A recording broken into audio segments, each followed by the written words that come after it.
Good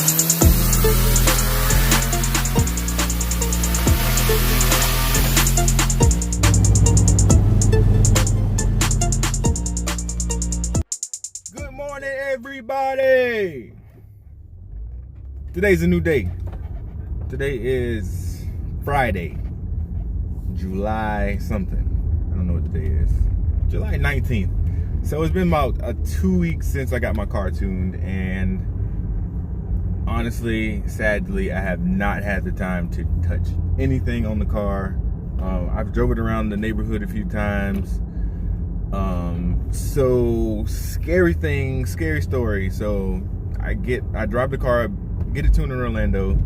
I drive it all the way back on the turnpike, all the way back home, which is like about an hour drive away. I'm getting off the interstate and my foot goes completely to the floor. Like no brakes, no nothing. Luckily the e-brake was working somewhat. It works pretty good, but I mean, if you're driving on interstate and you just lose your brakes, that's pretty scary. And I did a few pulls on the interstate. Luckily, I didn't have to slam on brakes or anything for the whole drive. So come to find out, I finally pulled the tires off, and I noticed there's a whole bunch of like soot on the back of my tire on the passenger side. So doing some inspection, my front brake line is cut. So as soon as I push the brake, it's just pushing fluid all the way through the rubber line that goes to the caliper, and I have no brake pressure at all. So I have not been able to drive the car anywhere to do anything. So I just bought some stainless steel brake lines from eBay. Those just came in the mail. I also just picked up in the mail from eBay, I got upper control arms, new ball joints, all new suspension parts that I need to finish the car, get everything going back on the car so I can drive. So today when I get home, I am going to put on the brake lines, at least drive the car, see if that allows the car to at least stop. Because I'm just ready to drive the car, and I can fix the ball joints and all that this weekend. I'll have time to do that. But right now I am on the way to Harbor Freight.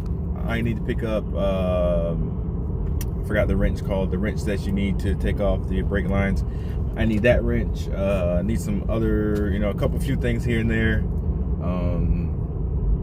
And yeah, so hopefully this weekend I'll be able to at least drive the car, get some more videos of the car, and enjoy the car a little bit, because I have yet to hit the car. I think the most boost I've been in the car is 4 pounds, and I believe it's a 11-pound spring. I'm just running off the I don't have my boost controller hooked up now, like as far as controlling the boost. I can see the boost. I'm just running off wastegate pressure right now, which is, I think, is 11-pound spring in there. So I have yet to see what that feels like, so I'm really excited to hopefully get these brakes fixed and see what the car can do. So stay tuned. So I'm getting this to get the ball joint off. And I think I'm going to buy just this brake tool set here, so I don't strip the nuts. Oh, I need so many different things. Self-bleeder. You can never have enough tools, especially when you're working on an old car. It's good to have as much tools as you can. To do the brakes, I got some liquid wrench. That's probably going to be on there tight. Also, I got this ball joint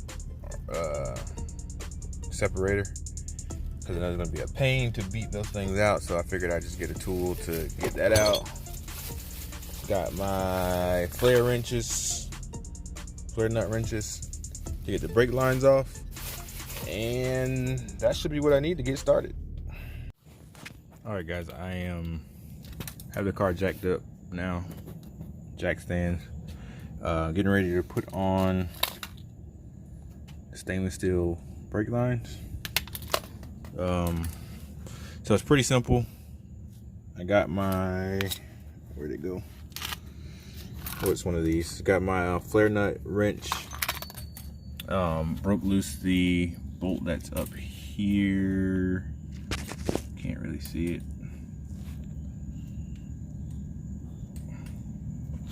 Anyways, broke loose the bolt that's up here. Got the nut off right here. When you take that off, it's definitely going to leak some fluid. Take off your clip for the line here. You can see where it's leaking out on the line. Like the line is cut, or what, I don't know what the deal is with that.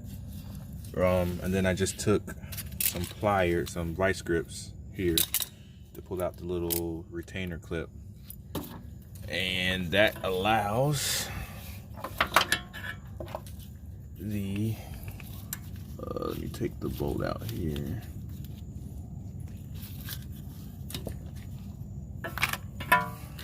That allows the entire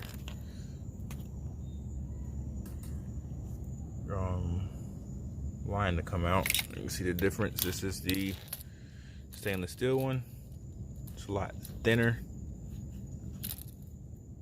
and this is the old 20-something-year-old. The cut was on here somewhere. I don't know exactly where the cut mark was, but it's definitely messed up.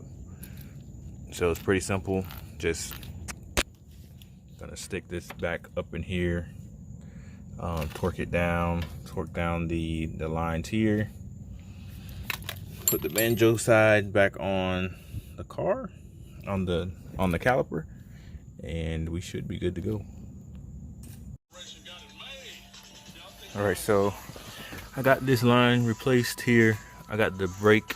I took it for a spin last night and it was still going to the floor. I forgot to bleed the brakes there.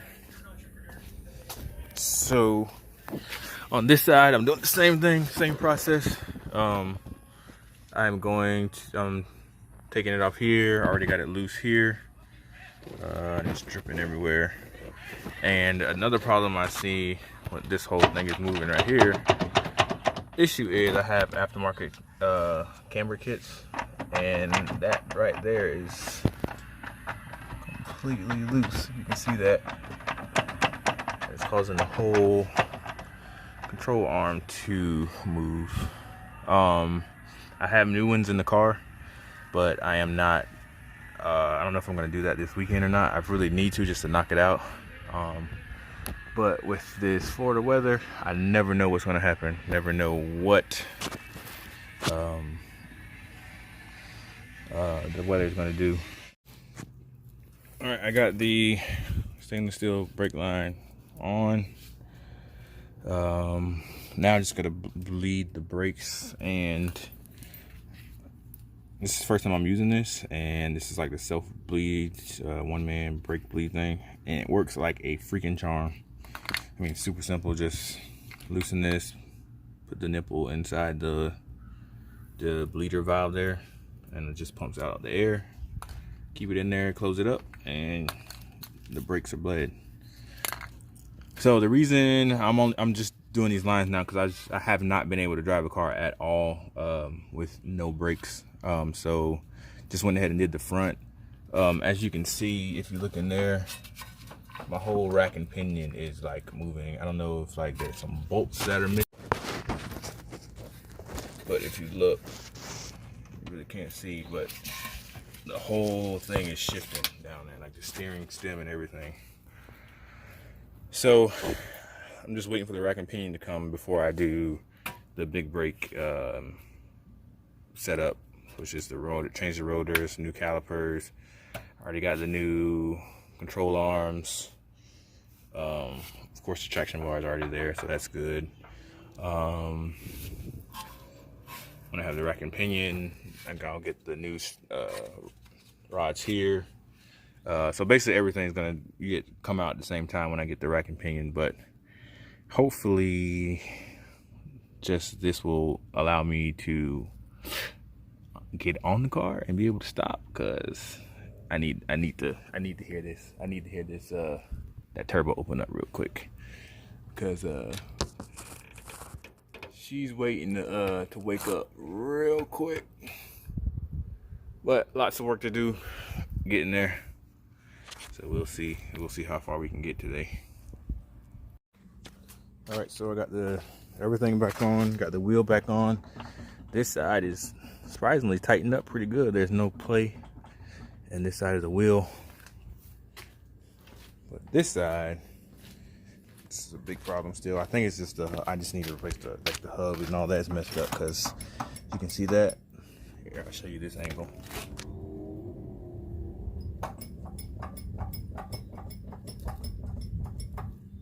Yeah, the whole caliper in there is moving. So I mean, I wouldn't drive it like that anyway. Haven't tested the brakes yet. Hopefully they work, and we will see. I think she's ready to go wheels down. We're gonna jack her up. I love this explicit speed bar. It makes jacking up the car so much easier. I don't know, but before it was like, I don't know why it seemed like a headache to jack up the car, but now, remember, boys and girls, always use jack stands, because these, can't trust them.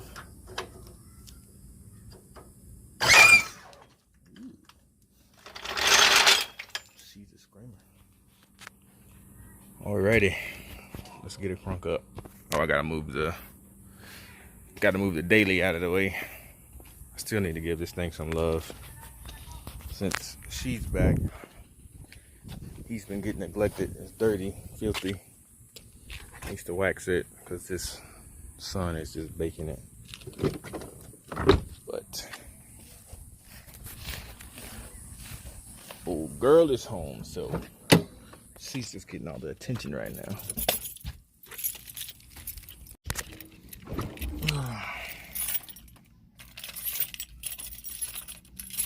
Ooh, where's my key? Here it is. I just switched wired straight to the ECU, so when I turn the key on, it comes on. Neutral.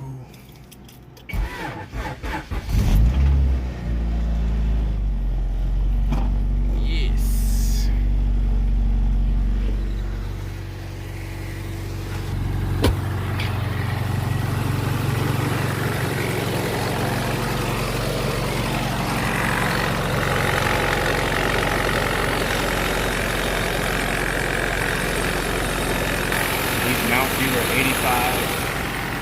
These are 85A mounts from eBay, Innovator mounts, and I tell you, they make, you can see that right there. That's how hard the car is vibrating inside. So it's definitely locked, and that's without this mount. I still have the old ESP mount here that they sent me the wrong one. I had the 5-speed swap. This was automatic originally. So that's without this mount. That's just the rear mount. And that mount, and the car is vibrating this much, so that's fun.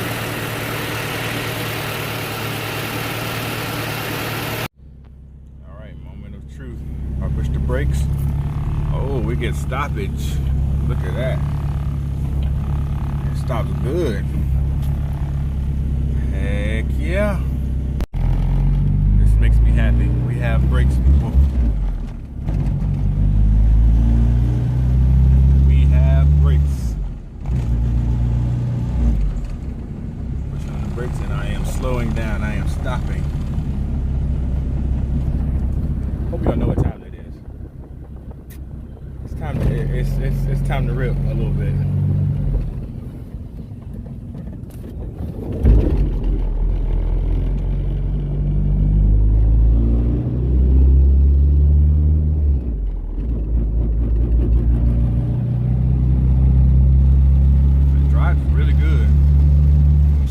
Sometimes when I come to a stop, I don't know what that's about, but besides that, idle's good. Everything is good. And of course, all good things must come to an end. It started raining really good, and I have no wipers in the car, and it's wet. The car ran okay. The suspension is still super sketchy.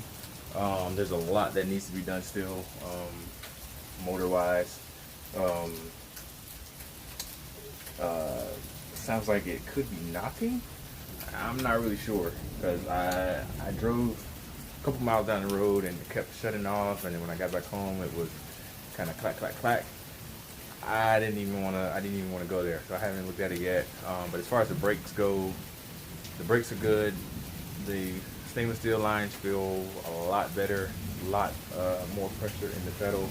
So nice little upgrade. I still got to do the rear, bleed the rear, and we'll be good. So next steps: rack and pinion, big brake setup, and I am in the house. No more CB7. If y'all heard that, let's get a replay on that. Okay, bye bye.